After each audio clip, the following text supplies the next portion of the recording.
Good morning दोस्तों, UPSC निर्माण संस्था में आपका स्वागत है। आज हम लोग जानेंगे खबर क्या है, सरमक्का और सरक्का की कहानी के बारे में जानेंगे हाल के वर्षों में उत्सव का उभरा विशाल स्वरूप के बारे में जानेंगे और जनजातीय विश्वविद्यालय के महत्व के बारे में जानेंगे। ठीक है, क्या है देखिए, समक्का और सरक्का की कहानी, यानी जो एक जनजातीय है, क्या है, एक जनजाति है जो क्या हुआ 1200 से मध्यकाल में 1200 से लेकर 1300 शताब्दी में क्या हुआ कि ये जो भारत में आपको दिखा दें, भारत ये है, भारत में ये जो क्षेत्र है आंध्र प्रदेश और तेलंगाना, ये जो क्षेत्र है आंध्र प्रदेश और तेलंगाना, इस क्षेत्र में एक राज्य की एक क्षेत्र की उत्पत्ति हुई जिसका नाम था, इस क्षेत्र में देखिए, ये देख सकते हैं आप, ये जो भारत है और इस क्षेत्र जो यहाँ इस क्षेत्र में एक राज्य की उत्पत्ति हुई, उसका नाम था काकतीय राज्य।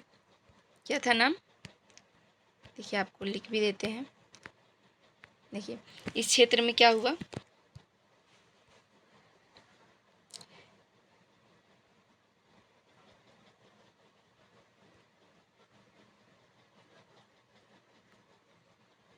इस क्षेत्र में क्या हुआ, इस क्षेत्र में एक काकतीय, क्या था,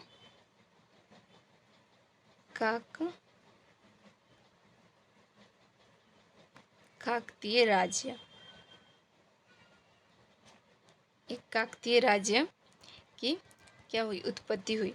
ठीक है, कब, 1200 से 1300 शताब्दी के आसपास में इसकी उत्पत्ति हुई। इसी में छोटे छोटे सामंत थे, इस क्षेत्र में बटे हुए थे, छोटे छोटे सामंत बटे हुए थे। ठीक है, उन्हीं सामंतों में एक था क्या नाम था उसका, कोया जनजाति, एक था क्या, कोया जनजाति। कोया जनजाति में एक राजा था, एक सरदार था, इसका नाम था पगीदिहा राजू। ठीक है, एक व्यक्ति था जिसका नाम था पगीदिहा राजू। ठीक है, उसका विवाह किससे हुआ, एक समक्का, एक लड़की थी, उससे हुआ। ठीक है, इन दोनों का क्या हुआ, इन दोनों का विवाह हुआ। ठीक है, इन दोनों का विवाह हुआ। उनके विवाह के बाद इन्हें 3 संतानें हुई, 2 बेटियां और एक पुत्र था। सबसे बड़ी बेटी का नाम सरलम्मा और फिर नागलुम्मा, और आखिरी पुत्र का नाम था जम्पन्ना। ठीक है, इस कहानी में क्या हुआ आप देख सकते हैं कि एक आंध्र प्रदेश और तेलंगाना क्षेत्र में एक राज्य था, राज्य की उत्पत्ति हुई, किसकी, काकतीय राज्य की उत्पत्ति हुई। उसमें एक छोटा सा क्षेत्र था, उसका नाम क्या था, उसका नाम था कोया जनजाति। कोया जनजाति ने क्या, उसमें एक राजा था, सरदार था, पगीदिहा राजू से, और समक्का का उससे विवाह हुआ और उनके 3 संतानें हुई। ठीक है, 3 संतानें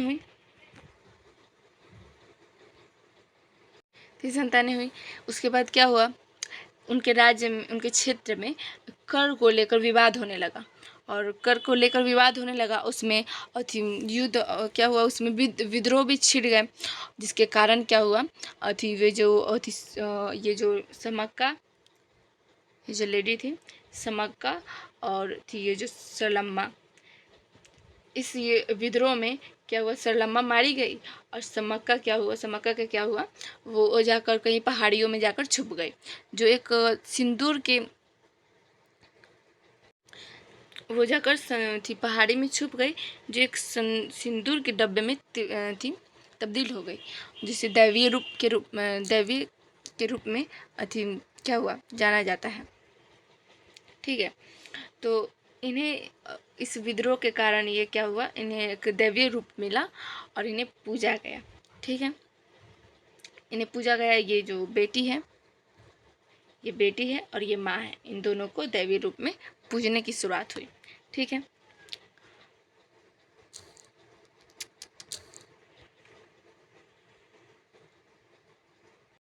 दूसरे टॉपिक पे देखते हैं, हाल के वर्षों में उत्सव का उभरा विशाल स्वरूप।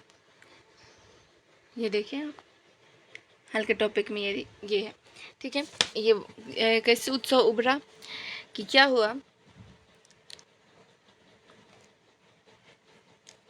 कि वर्ष 1955 में क्या हुआ कि इसमें क्या हुआ, 2000 लोग शामिल होते थे, ककती जनजाति के 2000। अभी ये जनजाति है कहाँ, पहले आपको चित्र में दिखा देते हैं कि देखिए ये है तेलंगाना, देख सकते हैं पूरे भारत में ये तेलंगाना है। और तेलंगाना का ये जो क्षेत्र है, देखिए वारंगल है, ये वारंगल है, इसी के क्षेत्र के आसपास में ये जनजाति है। ठीक है, ये जनजाति है, इसी के आसपास में है। ठीक है,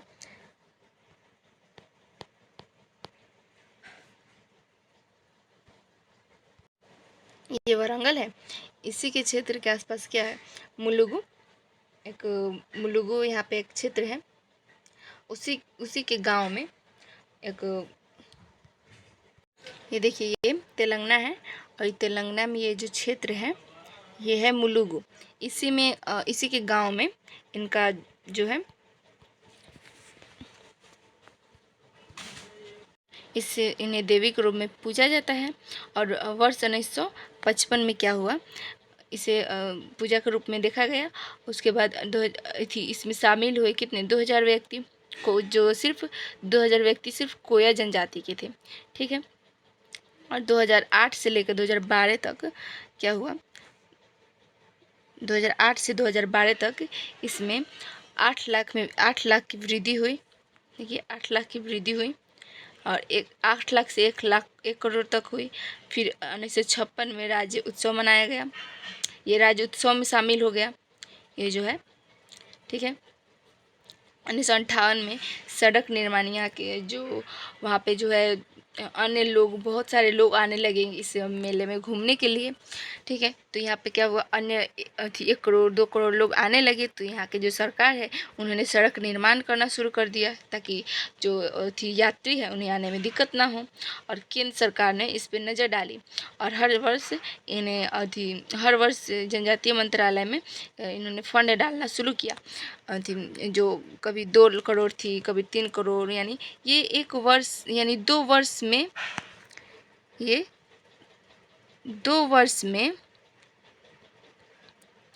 ये 2 वर्ष में 4 दिन का मेला था, जो इसे जैसे कि विशालतम रूप कह दें तो जैसे कि कुंभ का मेला होता है, उसी प्रकार इस मेले को मनाया जाता है। और जनजातीय मंत्रालय में इसे फंड डाला गया, फंड हम हर वर्ष डाला जाता है, महीने 2 साल पे ऐसे फंड डाला जाता है, 1 करोड़ 2 करोड़ ऐसे ही, मतलब पर्यटन मंत्रालय, स्वदेशी मंत्रालय योजना के तहत इसे डाला जाता है। ठीक है, जिससे ये और विशालतम रूप में प्रकट हो पाए। ठीक है, और जैसे कि हम जानते हैं कि जनजातीय जो है वर्ग, जो आदिवासी लोग हैं, उन्हें अगर अति समाज से नहीं निकाला गया, जैसे कि हमारा पूरा भारत है, ये जो समझाते हैं, देखिए ये पूरा भारत है, इस भारत में कोई भी एक भी कोना अगर पिछड़ा हुआ रहता है तो यानी समझा जाता है, यानी पूरे भारत में भारत हमारा पिछड़ा हुआ है, पूरा भारत विकसित नहीं कर सकता। क्यों? क्योंकि देखिए अगर कोई व्यक्ति है, उसके शरीर में अगर छोटा सा घाव हो जाता है तो उस घाव की वजह से उसे कितना नुकसानदेह हो सकता है। उस घाव जो है वो बाद में जाकर कैंसर में भी तब्दील हो सकता है, यानी एक छोटा सा घाव हमारे लिए नुकसानदेह होता है। उसी प्रकार पूरा ये जो देश है, ये पूरा देश है, अगर ये देश पूरा विकसित करना चाहता है तो इसके छोटे छोटे क्षेत्र जो है वो जो अल्प विकसित है उन्हें पहले विकसित करना होगा, ताकि सभी मिलकर एक साथ विकास कर सके और हमारा देश भी विकासशील देशों में, जो विकास के देशों में शामिल हो सके। इसके लिए हमें ज़रूरत है कि हमारे जो जनजातीय क्षेत्र है, जो जनजातीय लोग हैं, जो यहाँ पे देखिए यहाँ पे शामिल है, यहाँ पे हम आपको दिखाया था, ये जो तेलंगाना का क्षेत्र है मुलुगु, उसमें ये हुआ। ठीक है, यहाँ पे जो आदिवासी लोग हैं वे अशिक्षित हैं, इसीलिए तो वे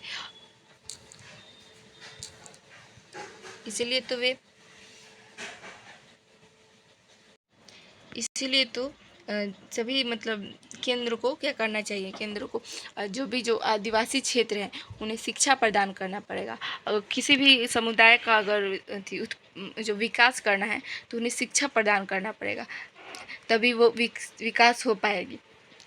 और इसीलिए किसी भी क्षेत्र का विकास अगर करना है तो पहले उन्हें शिक्षा प्रदान करना पड़ेगा। शिक्षा प्रदान करके ही हम उन्हें उनका विकास कर सकते हैं। तो आदिवासियों के लिए क्या होगा कि आदिवासियों को हमको शिक्षा प्रदान करना होगा। इसीलिए क्या हुआ कि उनके गुणात्मक विकास के लिए, जैसे कि उन्हें शिक्षा प्रदान करने के लिए हमें एक विद्यालय की उपलब्धि करानी होगी, और विद्यालय में अधिक से अधिक व्यक्ति वहाँ पर पहुँच सके, उनसे जोड़ना पड़े, उन्हें शिक्षा से जोड़ना होगा, और अधिक से अधिक वहाँ पे जो शिक्षा प्राप्त करने के लिए युवा पहुँचे, और जिससे उन्हें अधिक गुणात्मक शिक्षा की हम प्राप्त मतलब प्रदान कर सके। इससे हम लोगों ने क्या किया कि एक तेलंगाना का क्षेत्र है उसमें हमने ये जो है उन्हीं के नाम पे क्या हुआ, उन्हीं के नाम पे, जैसे कि तेलंगाना का क्षेत्र है वहाँ पे एक विश्वविद्यालय की क्या हुआ, कहाँ गया, हाँ ये जो है देखिए इंदिरा गांधी राष्ट्रीय जनजातीय विश्वविद्यालय अमरकंटक मतलब यही इसी तरह का हमने विश्वविद्यालय की स्थापना की। ठीक है, और जिसका नाम रखा गया, जिसके नाम इन्हीं देवी के नामों पर रखा। जैसे नरेंद्र मोदी थे, वे तेलंगाना की सैर पे आए थे। उन्होंने क्या किया कि जब इस विद्यालय की स्थापना के लिए क्या किया, उन्होंने इन्हीं लोगों को चुना, जैसे समक्का और सलम्मा जठारा, इन्हीं मेदारम, इन्हीं को देखिए ये जो पूरा क्षेत्र है, देखिए ये उनकी माँ का नाम है, देखिए यही है, इन्हीं को मतलब क्या किया जाता है, इनके देवी के रूप में पूजा जाता है। उस पूजा में जो समक्का सरलम्मा जो जतारा में मेला लगता है, उसमें जतारा का मतलब क्या होता है कि कोई ऐसी पर गया, जैसे कि तीर्थ यात्रा पर जाने का मतलब होता है जतारा, यानी समक्का सरलम्मा जतारा जो है ये मेला है, और ये तेलंगाना का सबसे महत्वपूर्ण मेला बन चुका है। ठीक है, और वे उसमें किन की पूजा होती है, देखिए ये है सरलम्मा, ये समक्का है, और ये सरलम्मा है, इन्हीं को, ये माँ है ये बेटी है, इन्हीं को देवी के रूप में पूजा जाता है। ठीक है, आप देख सकते हैं कितना भयानक, यहाँ पे देखिए कितना भयानक मेला लगता है। इस क्षेत्र में आप देख सकते हैं कुंभ के मेला की तरह, कुंभ मेला की तरह यहाँ पे देखिए कितना बड़ा क्षेत्र में, देखिए कितने लोग हैं यहाँ पे इस मेले में। आप देख सकते हैं कितना फेमस हो चुका है ये मेला। ठीक है, देखिए यहाँ पे कितनी भीड़ लगी हुई है इस मेले के, तो आप देख सकते हैं। और इसी पर ये जो विश्वविद्यालय वहाँ पे खुला है तेलंगाना में, जनजातियों के लिए एक विश्वविद्यालय खुला हुआ है, उन्हीं के लिए ये जो नाम है ये रखा गया उन दो महिलाओं के नाम पे। क्या देखिए समक्का, क्या नाम रखा गया, समक्का सरलम्मा जठारा, ये मेदरामा है, यानी मेदरामा वो जो थी मेलुगु है, तेलंगाना में एक मेलुगु क्षेत्र, यहाँ पे देखिए ये जो तेलंगाना है यहाँ का जो मेलुगु क्षेत्र है, जो मेलुगु क्षेत्र है, इसी में एक गांव है जिसका नाम है मेडरमा। क्या थे, मेदाराम, मेदाराम नाम है, ठीक है। वहीं पे ये मेला लगता है, देखिए कितनी धूमधाम से मनता है ये मेला, देख सकते हैं आप। और वहीं पे वहीं के आसपास में एक क्षेत्र, एक थी राम, किसका नाम है,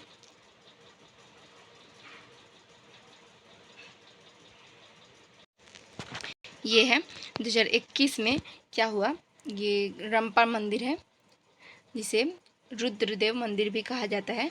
ये शिव जी का मंदिर है जो थी कोया जनजातियों ने बनाया था। ये यूनेस्को विश्व धरोहर में शामिल हुआ कब, 2021 में इसे शामिल किया गया, ठीक है। देखिए अब जनजातीय का महत्व बढ़ाने के लिए, ताकि उनकी संस्कृति, उनका जो धार्मिक धर्म है या उनके जो कला है, ये जो देखिए इनकी कला का, ये कला कितनी महत्वपूर्ण है, देखिए इनकी कला का संरक्षण किया जाए, इसीलिए उन्हें शिक्षा प्रदान किया जा रहा है ताकि वो विकसित हो पाए और अपने कला को और विकास कर सके, ठीक है। और जिसके लिए ये देखिए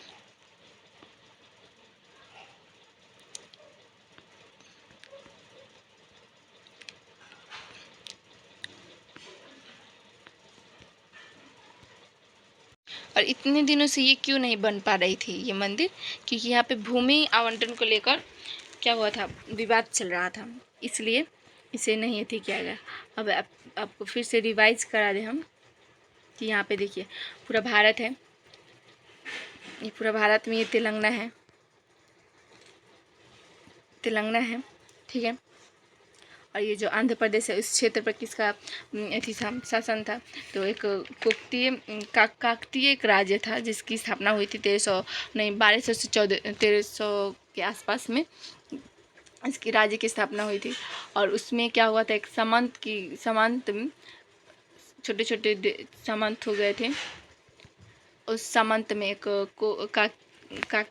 क्या था, कोया की जनजाति थी, उसके सरदार थे, वो यहाँ पे देख सकते हैं, यहाँ पे इसके सरदार थे ये पागीदिगा राजू, ये और उनकी जो धर्मपत्नी थी समक्का, और उनकी 2 पुत्रियाँ सल्लम्मा और नागुलम्मा, ठीक है। और उनके एक पुत्र थे जमपन्ना, ठीक है। अब क्या हुआ, टैक्स यहाँ पे जो यहाँ के सरदार को अधिक से अधिक टैक्स भरना पड़ रहा था, और उस टैक्स के विवाद को लेकर विद्रोह हुआ, और इस विद्रोह में क्या हुआ, ये सल्लम्मा की मृत्यु हो गई, और ये समप्पा है जो समक्का, वो जाकर अति पहाड़ी में कहीं छुप गई, और वो सिंदूर की डिब्बिया में परिवर्तन हो गई, ठीक है। ये कहानी हुई, और उसके बाद उन्हें देवी के रूप में पूजा गया, और उन्हीं के अवसर पे 2 साल पे 4 दिन का मेला लगता है। और वे क्षेत्रीय से लेकर एक छोटे छोटे क्षेत्र से लेकर वे बड़े क्षेत्र पर इस मेले का विकास हो गया।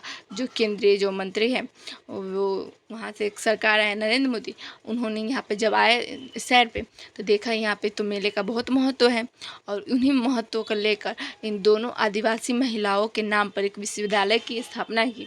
और उस विश्वविद्यालय में क्या हुआ, यहाँ के युवा जो है, युवा वर्ग जो अपने आदिवासियों के जो सबसे नीच हो चुके हैं, उनकी स्तर वो धनी नहीं हो पाए हैं, उनका विकास नहीं हो पाया है, तो वो इस शिक्षा को यहाँ पे आए, वो शिक्षा प्राप्त करके अपना विकास करें और अपनी कला संस्कृति जो है उन्हें बचाएं, ठीक है। और ये कहाँ है, देखिए वारंगल, इनके क्षेत्र को केंद्र मानते थे वारंगल को, ठीक है।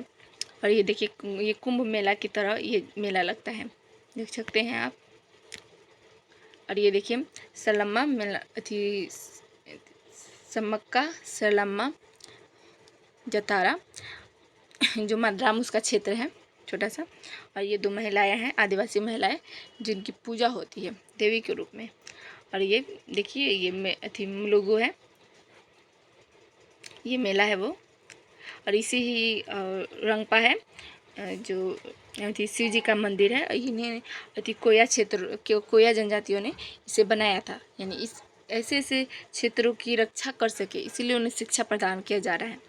और ये जैसे ये 2021 में ये यूनेस्को विश्व धरोहर में शामिल हुआ। ठीक है दोस्तों, अब अगले वीडियो में हम इससे अच्छे टॉपिक पे हम पढ़ाने की कोशिश करेंगे आपको।